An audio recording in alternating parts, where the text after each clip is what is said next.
my friends. Mrs. McBride here, coming to you straight from room 219. And today what we're talking about is collisions in 2 dimensions. I feel like I know what you're thinking. Collisions in 2 dimensions is twice as fun as collisions in 1 dimension. And you are not wrong. All right. So what we're basically saying is collisions in 2 dimensions is, like I said, really twice the fun, because now momentum is conserved.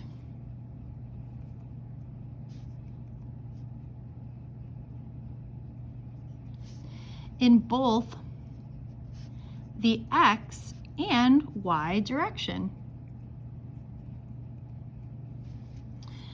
So we get to write out conservation of momentum, not once, but twice. Okay? And we also could say that kinetic energy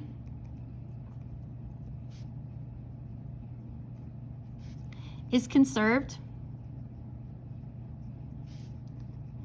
in 2D elastic collisions.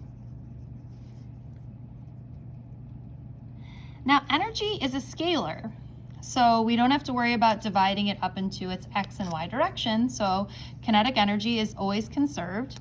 But again, we don't need to worry about finding the kinetic energy in the X direction and the Y direction.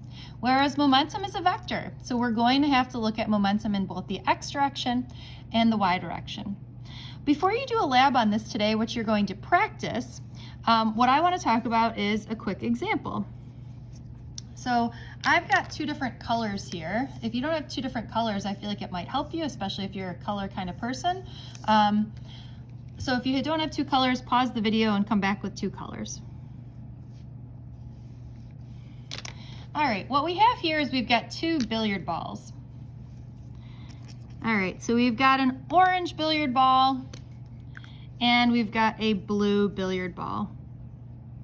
Okay, and the orange billiard ball is moving towards the blue billiard ball with a speed of 10 meters per second, which seems pretty fast for a billiard ball, but let's just go with it. Okay, and what happens is that after the collision, the blue ball goes in this direction, okay, and the orange ball is going to head in this particular direction. So you can see we've got things that are moving in 2 dimensions. All right, I'm going to tell you that this is an elastic collision, and this guy is moving downwards at an angle of 50 degrees. And I will also tell you that the orange ball has a velocity of 4 meters per second after the collision.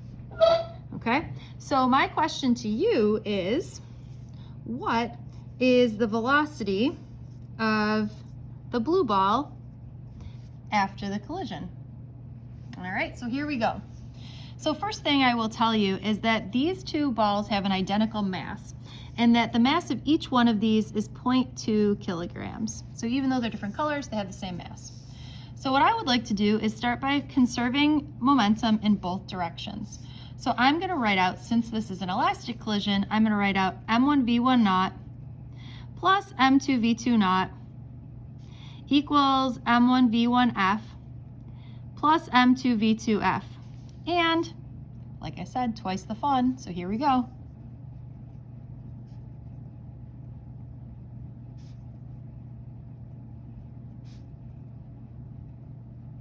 All right, now this is my favorite part, is we get to cross some stuff out. Okay, so we're gonna basically simplify this equation before we start. I'm gonna call all the ones the orange because I started by drawing the orange first. It doesn't really matter which way you go, but let's do that. All right, so does the orange ball have momentum in the X direction before the collision? Yes, okay. Does the blue ball have momentum in the X direction before the collision? No, it's just sitting there, so. After the collision, is the orange ball moving in the X direction? Well, I know you're going to be excited when I say this. A component of the velocity is in the X direction, right? So we can almost draw in that it's going to have an X and a Y component. And same is true here for the blue ball, that it will also have an X and a Y component, okay? So they'll both have momentum in the X direction and the Y direction before the collision. So in the y direction, in my up and down direction, does the orange ball have momentum before the collision? It's not moving in the y direction, it's only moving in the x direction along the x-axis. The blue ball before the collision is still stationary, so we still don't have to use it. Now there's another thing I want to do. The nice thing is that both of them have the same mass, right? So since they have the same mass, I can almost cancel every single mass here, right? I hope you're whistling at home and your family is just thinking you are crazy. All right, so let's go ahead and plug in some numbers. So the orange ball is moving at 10 meters per second before the collision. After the collision, the orange ball, we said, is moving 4 meters per second at an angle of 50 degrees. Okay, so we need to figure out what's happening in this x direction. And I know you guys, and I know that you're thinking to yourself, well, to find the x component of any vector, we're going to use v naught cosine of theta, right? To find the velocity in the x, and the velocity in the y is going to be v naught sine of theta, right?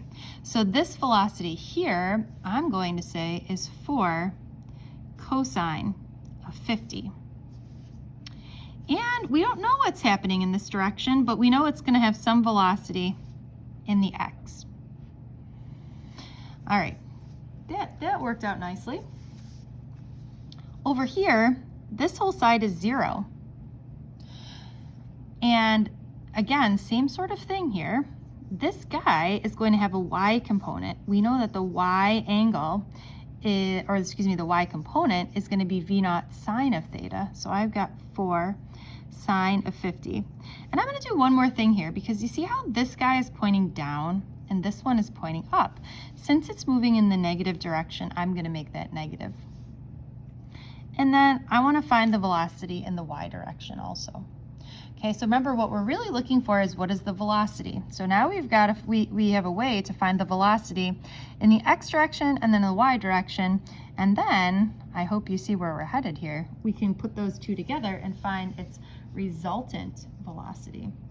All right, so here we go.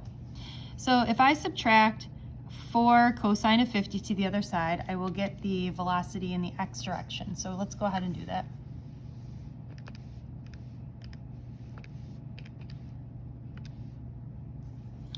I'm getting 7.43.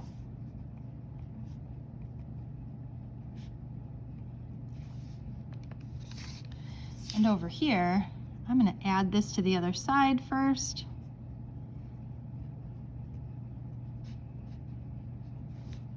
Or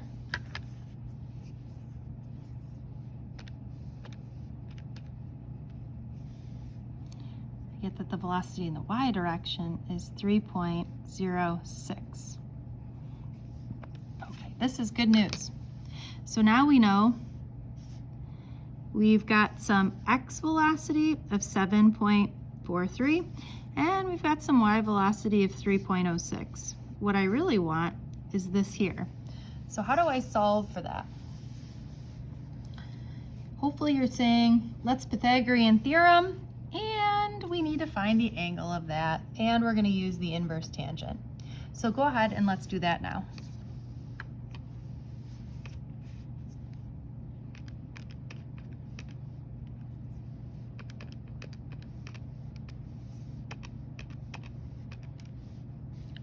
Did you get 8.04 meters per second at, okay, I'm gonna inverse tangent my y over my x. Okay, and I'm getting at 22.38 degrees.